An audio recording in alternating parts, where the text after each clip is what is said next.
High rise buildings, high level problems. హైదరాబాద్లో పెరుగుతున్న 50 నుంచి 60 అంతస్తుల భవనాల నిర్మాణాలు కుప్పలు తెప్పలుగా అనుమతులు ఇస్తున్న అధికారులు. 2024 జిహెచ్ఎంసీ హెచ్ఎండిఏలో 124 బిల్డింగులకు పర్మిషన్. 2025లో 193కు చేరిన అనుమతులు. ఆ మేరకు మౌలిక సదుపాయాలు కరువు. ఆయా ఏరియాల్లో ట్రాఫిక్, వాటర్, డ్రైన్ కష్టాలు. హెల్త్ ఎమర్జెన్సీలో అంబులెన్స్ రావాలన్న గంట సమయం. అగ్ని ప్రమాదాలు జరిగితే అంత ఎత్తుకు వాటర్ చిమ్మే పరిస్థితి లేదంటున్న ఫైర్ డిపార్ట్మెంట్. నలుదిక్కుల విస్తరణకు అవకాశం ఉన్న నగరంలో హై రైజ్ బిల్డింగుల అవసరమే లేదంటున్న ఎక్స్పర్ట్స్.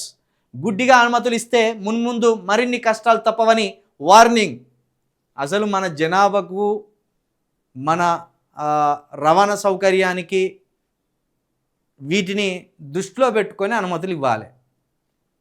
హెవీ ట్రాఫిక్ ఉంటుంది మన దగ్గర, హెవీ ట్రాఫిక్ ఉంటుంది. ఇలాంటి క్రమంలో మరి బిల్డింగులకు 120 అంతస్తుల బిల్డింగులకు, 140 అంతస్తుల బిల్డింగులకు, లేకపోతే 40-50 అంతస్తుల బిల్డింగులకు అనుమతులు ఇస్తే ఏదైనా అనుకొని జరిగితే ఎంత ప్రాణ నష్టం జరుగుతుందో ఒకసారి ఆలోచించురు. మరి ఇవి కాంగ్రెస్ వచ్చినాకనే ఈ అనుమతులన్నీ ఇస్తున్నారని మరి కాంగ్రెస్ పేపరే రాసుకొచ్చింది. 2023లో అనుమతులు ఇస్తే వీళ్ళు వాటిని వాడుకుంటున్నారు. కాబట్టి మరి ఇవి ఎప్పటికైనా ప్రమాదమే సుమా. మనది అత్యంత జనాభా కలిగిన రాష్ట్రం. మన రాజధానిలో విపరీతమైన రద్దీ ఉంటుంది, గంటల కొద్ది ట్రాఫిక్ జామ్లు ఉంటాయి. మరి ఇట్లాంటి వాటికి మీరు ఇస్తే కనుక ఇవి ఎటుపోయి ఎటైతాయో. పైగా ఇలాంటి బిల్డింగులు కడితే వర్షం గట్టిగా పడ్డా కూడా వీటి డ్రైనేజ్ వ్యవస్థ లేదు. అదో ప్రమాదం. డ్రైనేజ్ వ్యవస్థ అసలు లేదు.